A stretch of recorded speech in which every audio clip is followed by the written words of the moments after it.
Bonjour à tous, bienvenue sur Psychobrio, la chaîne où je parle des relations entre personnes au niveau psychologique. Avant de commencer, si vous ne l'avez pas déjà fait, n'oubliez pas d'appuyer sur le bouton d'abonnement ci-dessous. Aussi, n'oubliez pas de cliquer sur la cloche de notification. Cela vous informera à chaque fois que je télécharge une nouvelle vidéo. Ainsi, vous ne manquerez de rien. Dans cette vidéo, nous allons répondre à la question suivante. Qu'est-ce que le narcissisme malicieux ?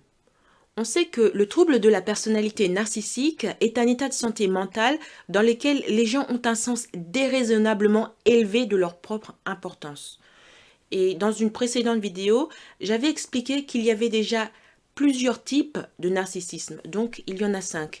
On sait qu'il y a le narcissisme grandiose, vulnérable, communautaire, antagoniste, et il y a aussi le narcissisme malin, que d'autres appellent le narcissisme malicieux. C'est-à-dire, malicieux, ça signifie que c'est ce qui est enclin à faire le mal. C'est quelque chose de mauvais, de méchant. C'est malicieux. Donc, le narcissisme malicieux est considéré par beaucoup comme le type le plus grave de narcissisme. C'est pourquoi il est utile de reconnaître quand vous faites face à ce genre de personnes dans votre vie. Vous devez également savoir à quoi s'attendre des interactions avec ce genre de personnes. Donc, les connaissances que vous allez accumuler pourront vous aider non seulement à vous protéger, mais aussi à survivre à ce genre de relations stressantes. Donc, répondons à la question. Qu'est-ce que le narcissisme malicieux?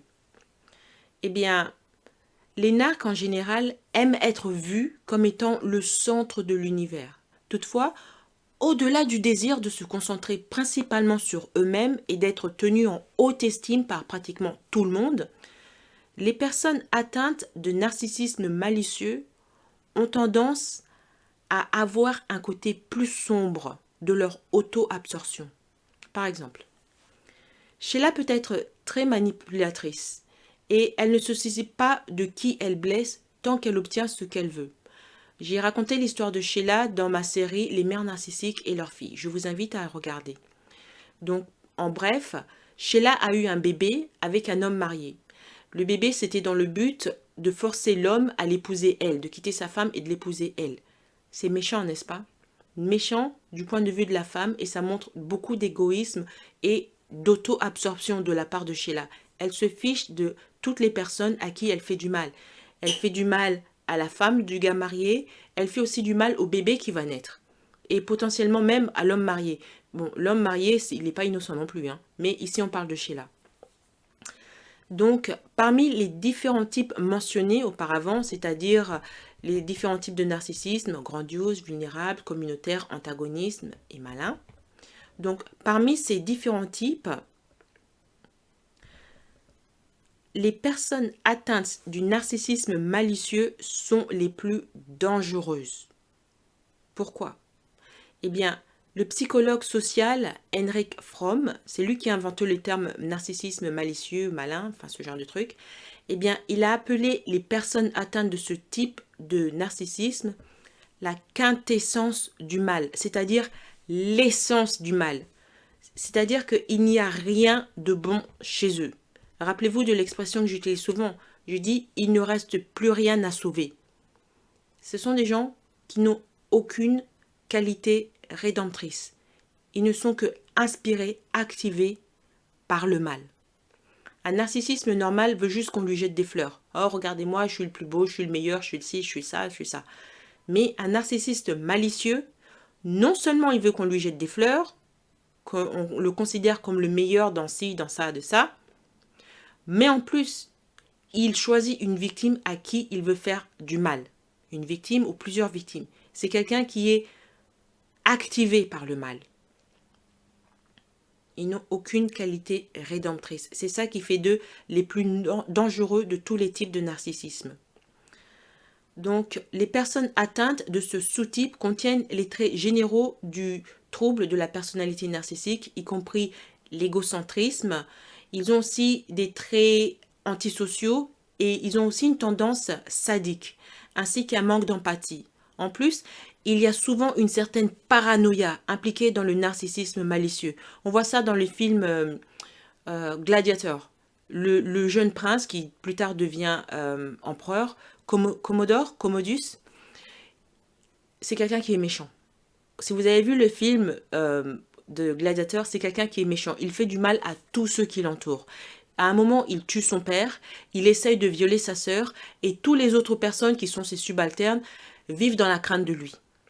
Il n'y avait rien de bon chez Commodore, absolument rien. Ça, c'est un narcissiste malicieux. En tout cas, il a les traits des narcissistes malicieux. Certains experts voient peu de différence entre le narcissisme malicieux et la psychopathie, en ce que les deux ont un comportement antisocial et une faible empathie.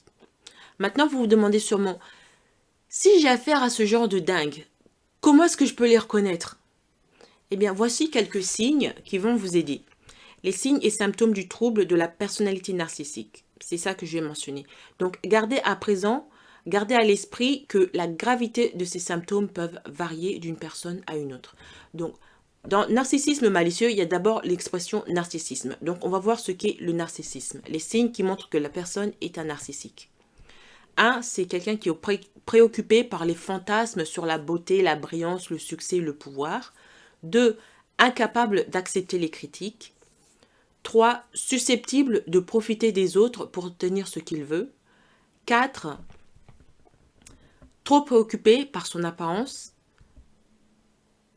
5, s'attendre à être traité comme supérieur. 6, manque d'empathie pour les autres. 7, sentiment gonflé de soi et incapable de s'autoréguler.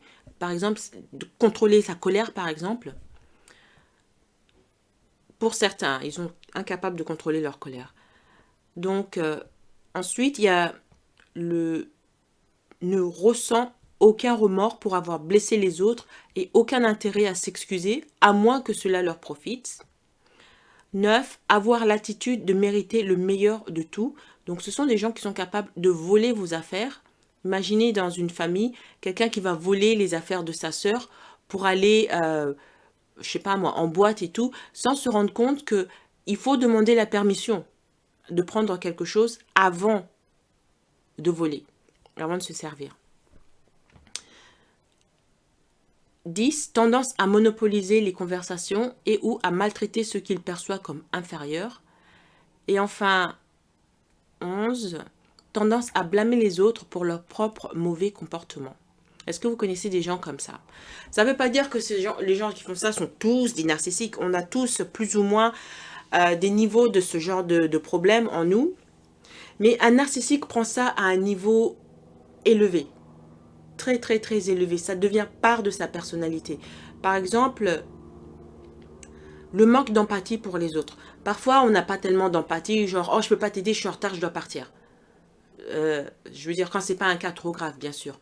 Mais un narcissique, lui, ça va être tout le temps. Il s'en fiche que la personne ait besoin d'aide. Maintenant, on a vu les signes qui montrent qu'une personne est narcissique. Rappelez-vous, dans le terme narcissique malicieux, il y a le mot narcissique et il y a le mot malicieux. Donc, on a vu le côté narcissique. Maintenant, voyons le côté malicieux. C'est un peu plus court. Donc, les signes qu'une personne est malicieuse, il y a un, c'est quelqu'un qui voit le monde en noir et blanc, y compris voir les autres comme des amis ou des ennemis. C'est tu es avec moi ou tu es contre moi. 2, c'est quelqu'un qui cherche à tout prix, qui cherche à gagner à tout prix. Donc, c'est quelqu'un qui laisse derrière lui, dans son sillage, beaucoup de douleur, de frustration et même de la colère. Pourquoi? Parce qu'il veut gagner. Peu importe, il a un but dans la vie et il veut l'atteindre. Et il va utiliser les gens, il ou elle, bien sûr, va utiliser les gens. Et quand les gens ne sont plus utiles à ses yeux, eh ben, il les rejette. Ou alors, il va utiliser les gens, les blesser, prendre tout ce que ces gens peuvent donner. Vous savez, vous voyez ça, par exemple, dans les cas amoureux. Certains hommes qui sont à la dèche, eh ben, ils vont prendre une femme qui a les moyens de les aider et ils vont vraiment sucer tout. Ce sont des suçons, c'est genre des vampires. Ils vont prendre autant de bien qu'ils peuvent de cette femme, le temps, son énergie, ses ressources. Et après, quand ils sont à l'aise, eh bien, ils la rejettent et ils vont chez quelqu'un d'autre. Ça se passe aussi, par exemple, la femme physiquement ne la plaisait pas tellement et ils la rejettent et ils vont prendre une femme qui les plaît physiquement. mais ils ne se rendent pas compte qu'ils ont blessé l'autre femme, la première, en l'utilisant comme ça et après en la jetant comme si c'était un sac de vieilles patates. Le point numéro 3, c'est ne pas se soucier de la douleur qu'il cause aux autres ou peut-être même l'apprécier et la vivre comme une victoire. Donc, dans le cas de l'homme qui utilise les femmes pour son propre bien, c'est un peu ce qui se passe. Et enfin, le cas numéro 4, prendre de l'avance pour se protéger contre la perte, les inconvénients ou ne pas obtenir ce qu'ils veulent dans n'importe quelle situation. Donc, par exemple, quand ils se sentent en danger, ils vont prendre de l'avance. Par exemple, j'avais donné l'exemple dans une de mes précédentes vidéos, Guillaume et Pierre se disputent et Guillaume a fait quelque chose de très mauvais à Pierre, donc ils finissent par se disputer. Guillaume sait que Pierre va au tennis tous les samedis, il est au même club de tennis tous les samedis avec Marjorie. Et Guillaume ne veut pas que Pierre dise du mal de lui, de Marjorie.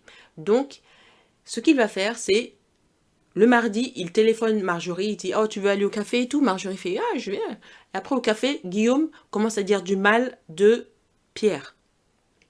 Comme ça, le samedi, au cas où Pierre va dire du mal de Guillaume, Marjorie aura déjà un point de vue négatif sur Pierre. Donc, c'est ça que Guillaume prend de l'avance pour se protéger contre le fait où, au cas où Pierre dirait du mal de lui à Marjorie. Donc, c'est là qu'on voit les narcissiques qui sont malicieux.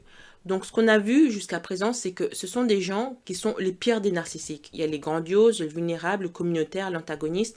Et le malicieux, c'est le pire. Pourquoi? Parce qu'il n'a pas de cœur. Il n'a vraiment pas de cœur. Vous prenez le cas d'un narcissique vulnérable, par exemple.